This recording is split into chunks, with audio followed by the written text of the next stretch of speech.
Euro NCAP releases the results for three Chinese electric family cars, the BYD SEAL, XPENG P7, and the BYD DOLPHIN.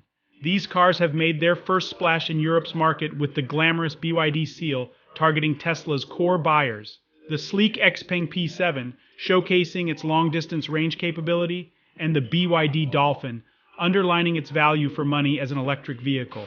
Euro NCAP today reveals that these cars have all achieved 5-star ratings in the program's most stringent testing yet. Competition between car manufacturers is the driving force behind Euro NCAP's success. No manufacturer can afford to be left behind when it comes to safety, and this is the motivation for innovation. The new Chinese brands have hit the ground running, recognizing that European car buyers will not compromise on safety. But technology is evolving faster than ever before, and areas like assisted driving open new areas for competition, and Euro NCAP will ensure that these new technologies are introduced in a way that realizes their full safety benefit.